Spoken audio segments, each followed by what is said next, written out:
Reşahat, aynel hayat, can damlaları, Safi Mevlana Ali bin Hüseyin. Özdeştiren Necip Fazıl Kısakürek. Hoca Ahmet Sıddık. Hoca Abdülhalik Hazretlerinin ilk halifeleri, Buhara'dan. Hoca Hazretlerinin vefatlarından sonra makamlarına geçiyorlar ve kendi vefatları da yaklaşınca bütün bağlıları Hoca Evliya-i Kebir ve Arif Reyvegeri Hazretlerine ısmarlıyorlar. Bunlar ana kolun baş kutuplarıdır. Hoca Ahmet'in kabirleri Buhara'dan 3 fersah mesafede bir köydedir. Evliya-i Kebir. Hoca Abdülhalik Gücdüvani Hazretlerinin ikinci halifesi. O da Buhara'dan. Başlangıçta Buhara alimlerinden birinin zahiri planda derslerine devam ederken çarşıda nurani bir zat-ı tesadüf ediyor. Bu Hoca Abdülhalik Gücdüvani Hazretleridir. Bir bakışta hocaya tutuluyor ve peşi sıra gitmeye başlıyor. Hoca bir dükkandan bir parça et satın alıyor. Tutkun genç hemen büyük velinin yanına sokulup hizmet arz ediyor. "Müsaade buyurur musunuz? Elinizdeki et paketini evinize kadar ben taşıyayım." Hoca bu aşk dolu gence bakıyor, kim bilir onda neler görüyor ve hemen razı oluyor. "Peki oğlum, al bu paketi ve eve kadar benimle gel." Evinin kapısında Abdülhalik Hazretlerinin mukabelesi. "Teşekkür ederim. Şimdi 1 saat sonra gel de beraber yemek yiyelim." 1 saat sonra buluşup sofraya oturdukları zaman Evliya-i Kebir Hazretleri dışından tahsiline çalıştığı ilim bakımından kendisini sıfır buluyor, yüreğinin Hoca Abdülhalik Gücdüvani elinde yoğrulmaya, bütün varlığının ona doğru akmaya başladığını hissediyor ve mürşidine kapılanıyor.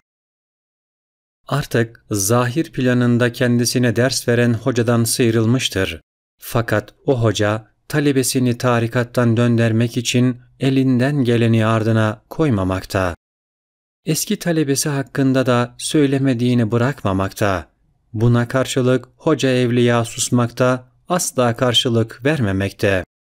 Bir gece Evliya-i Kebir Hazretleri Mahut Hoca'nın şeni bir fiil işlediğine dair bir rüya görüyor. Aynı gecenin sabahı hoca onun huzurunda büyük veliyi yüzüne karşı kötülemekle meşgul. Hoca evliya dudaklarında zarif bir tebessüm adama dönüyor.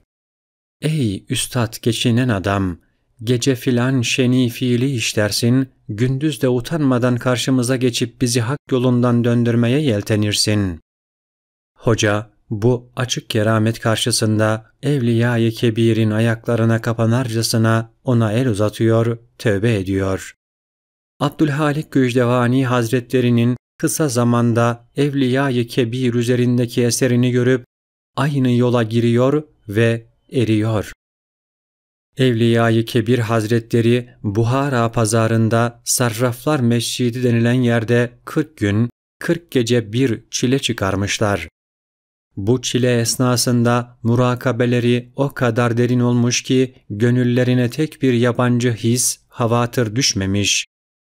Hoca Ubeydullah Hazretleri, Hoca Evliya'nın bu çilesini fevkalade büyük görürler, beğenirler ve taaccüplerinden parmaklarını ısırırlardı. Derlerdi ki, hacegan yoluna girenler az zamanda öyle bir mertebeye erişirler ki, duydukları her ses kulaklarına zikir gelir ve zikirden başka hiçbir şey işitmezler. Hoca Evliya'nın çilesini de hatıra hiçbir şey gelmediği değil, gelenlerin kendi batınına asla zahmet vermediği şeklinde anlamak lazımdır. Bir ırmağın üzerindeki çör-çöp nasıl suyun cereyanına engel olmazsa öyle. Yine Hoca Ubeydullah Hazretleri anlatıyor. Şah-ı Nakşibend Hazretlerinin en ileri bağlılarından Alaaddin Attar Hazretlerine sormuşlar. Sizin gönlünüz ona hiçbir yabancı his düşmeyecek kıvamda mıdır? Alaaddin Attar cevap vermiş. Yok, Yok, düştüğü olur ama kalmaz gider. Havatıra kökünden mani olmak imkansızdır.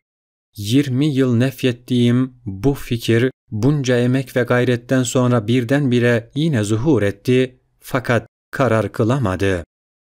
Havatırı karşılamak zor iştir. Hatta bazıları onlara hiçbir itibar gösterilmeyeceği kanaatindedir. Şu var ki onların ruha yerleşmesine göz yummamak lazımdır. Vefatlarına yakın kendilerine 4 halife seçtiler. Mübarek kabirleri Buhara taraflarında Hakriz isimli Hisar'ın Ayyar burcu yanında. Hoca Dehkân Kılleti. Hoca Evliya'nın 4 halifesinden ilki hocanın vefatından sonra irşat makamına geçtiler. Öbür halife ve müritler kendisine bağlandılar. Kabirleri Buhara'nın şimalinde şehirden 2 fersah mesafede Kıllet isimli köyde. Hoca Zeki Hudabadi. Buhara'nın 5 fersah uzaklığında Hudabad köyünden. Kabri de orada. 2. halife. Hoca Sökmani. 3. halife. Kabri Evliya-i Kebir Hazretleri ile yan yana. Hoca Garip. Hoca Evliya'nın oğlu ve 4. halifesi, meşhur Şeyh Necmettin Kümra, onun üstün bağlılarından. Şeyh Seyfüddin Buharazi de bağlılar halkasından.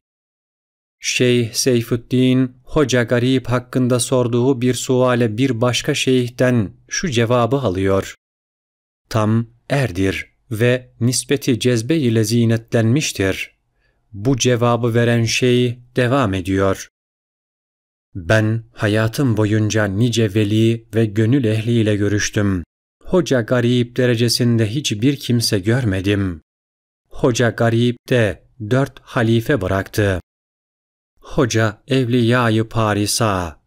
Hoca Garip'in 1. halifesi Buhara taraflarında Harmentehi isimli köyden. İsim ve cismi kalmamış bir yer. Defnedildiği yer de orası. Hoca Hasan Saveri, halifelerin ikincisi, şu dakikada hiçbir izi bulunmayan Saver adlı köyden, toprağı da orada. Hoca Evketman, Hoca Garip'in 3. halifesi kabri Buhara'da. Hoca Evliya-i Garip, Hoca Garip'in 4. halifesi. Hoca Süleyman Kermini. Hoca Abdülhalik Gücdüvani halifelerinden sanıldığı kadar Hoca Evliya halifelerinden de olması ihtimali dairesinde görüleni ve her 2 büyük zat ile görüşmüş bulunduğuna hükmedilen Allah dostu. Ona sormuşlar, muhlisler büyük tehlike üzerindedir. Mealindeki hadiste korku ifade edici tehlike nedir? Cevap, muhlislik makamına korku lazımdır. Bu hal o makamın yüksekliğine işarettir. Güneş en fazla kendisine yakın olana tesir eder. Aşığın sevdiğine yakınlığı arttıkça korkusu da artar. Kur'an'da Allah dostlarının korku ve hüzünden uzak olduklarına dair ayet mutlak hakikati belirttiği halde veliler cephesinden hiçbir zaman korku kalkmaz. Onlar korku ve tehlikeyi kendilerine sıfat edinmişlerdir. Kabri Buhara'ya 12 fersah mesafede Kermine isimli köyde.